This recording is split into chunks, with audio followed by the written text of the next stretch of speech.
Heyo, folks, and welcome. Let's talk about another corrupt prosecutor who may or may not have his phone messages on auto delete because it has come to the public's knowledge that he calls and emails and texts judges on how they should and should not rule. You know, ex parte? Let's talk about it.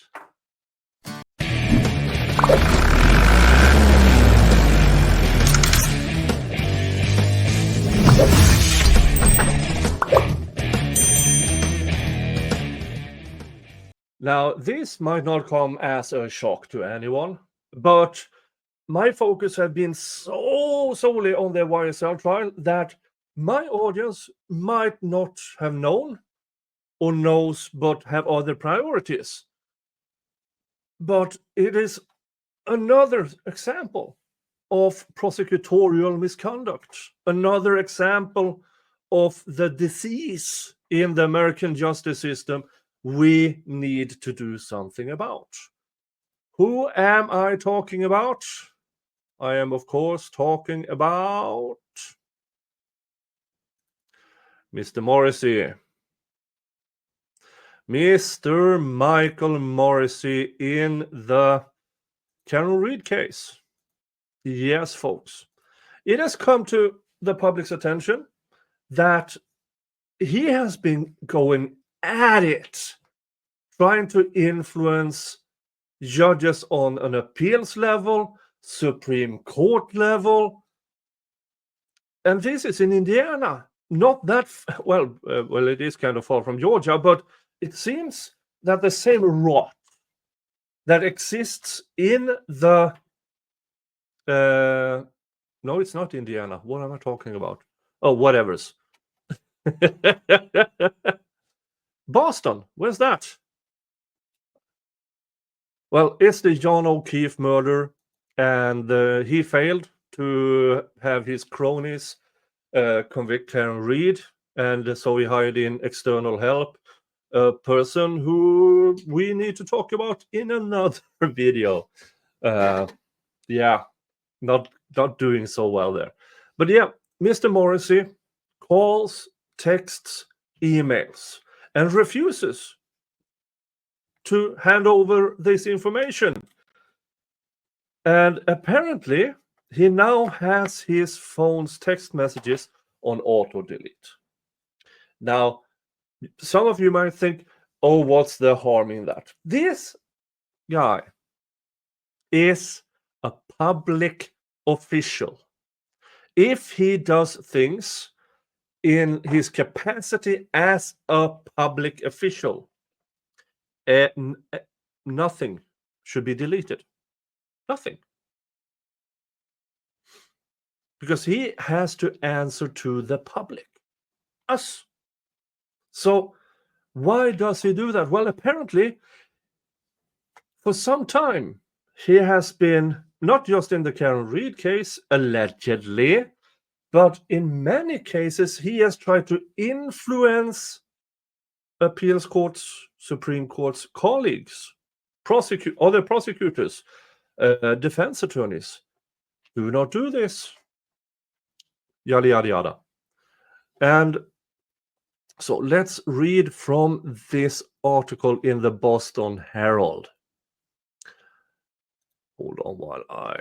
Boop. While you can barely read it either. Let's... Do you see it? Yeah, let's go through it.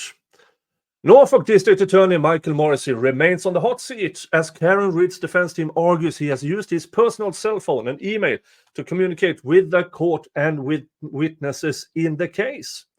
Defense attorney David Giannetti has said he learned that Morrissey's text messages are, quote-unquote, somehow remarkably set to auto-delete after 30 days, sparking concern about what the DA may be hiding. Quote, that obviously raises some questions for us, maybe the subject of a future motion, but more immediately, the concern is that every day that passes We are losing text messages from 30 days prior. End quote. Giannetti said at the end of a hearing at Norfolk Superior Court last week.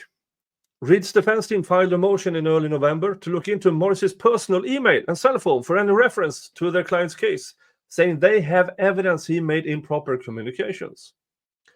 Giannetti expanded on the request last Tuesday, detailing how they like to search Morris's personal iCloud email for reference to Reed and Reed, different spelling. Name was relevant witnesses, all judges who have sat on the case, and clerk's office employees at Starow District Court and Norfolk Superior Court. Quote unquote. We don't know if he did that for the purpose of avoiding a FOIA request or if he just misspelled my client's name, Giannetti said of Morrissey spelling his client's last name R-E-E-D. We have reasons not to trust Mr. Morrissey in the light of his actions using this personal email account to make an ex parte communication. There it is. The connections in the rot, the misconduct between prosecutors. Ex parte. You are not supposed to have that. My audience knows this. You guys, the YSL crowd, you already know this. And we were outraged. Justifiably so, back in June, and this got a judge yeeted. Yeah, Judge Glanville was yeeted because of ex parte communications and some other things. And apparently, this tool, Michael Morrissey, is doing it with the judges who doesn't tell the defense he is doing it. This is alarming. Really, really alarming. Let's continue here. The defense has taken exception to how Morrissey communicated ex parte with personnel and judges at Starow District Court, according to quote-unquote documentary evidence.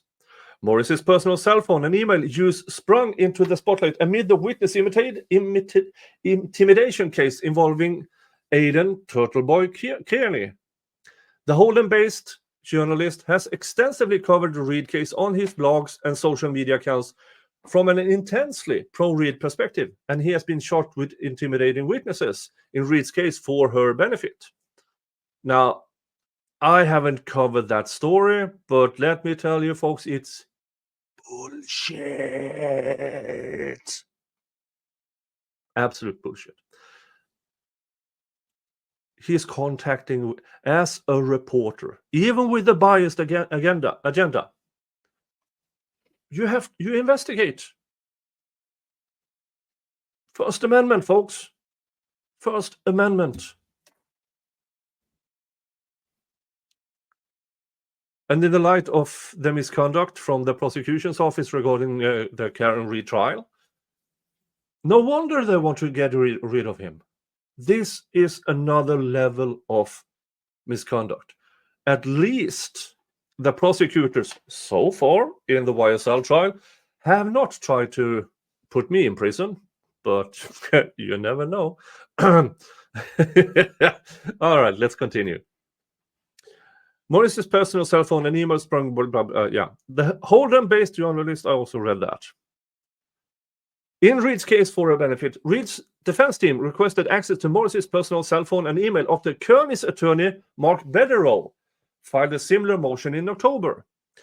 Bederow claimed Morrissey used his personal email address to chastise Starow District Court for quote-unquote leaking information about a public proceeding against Kearney to the defendant, and that his communications included screenshots of text messages from a pro-prosecution witness in Reed's case, as well as other information indicating more than one witness was in communication with the DA's office.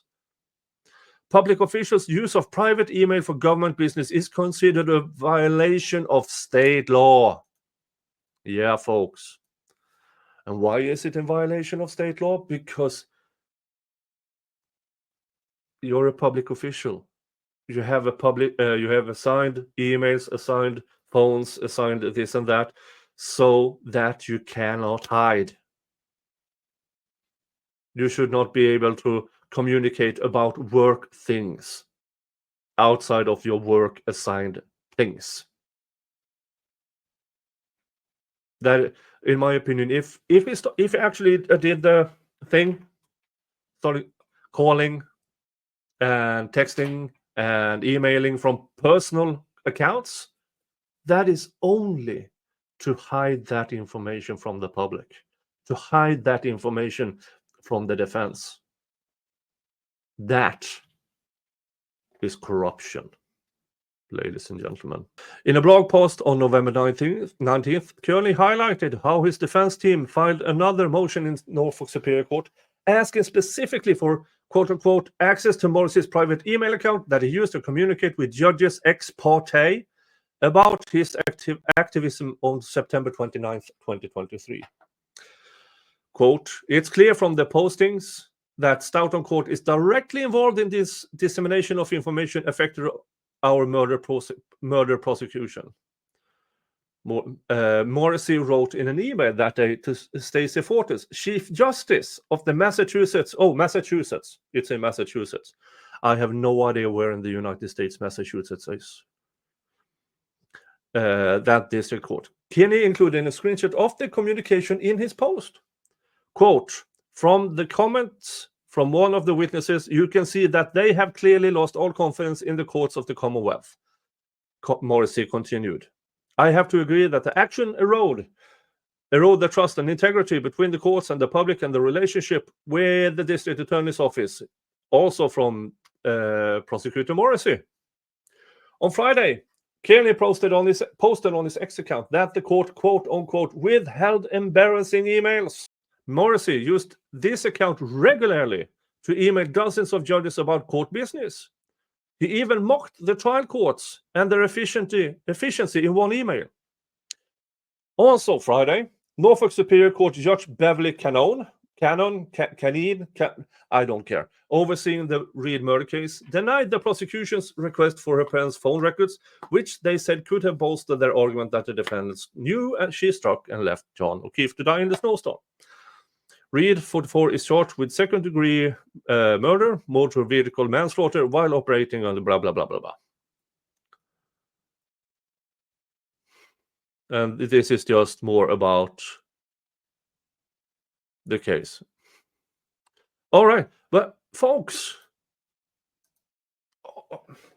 nobody should be surprised anymore about morally corrupt prosecutors, morally corrupt district attorneys who use ex parte meetings and ex parte communications from the defense.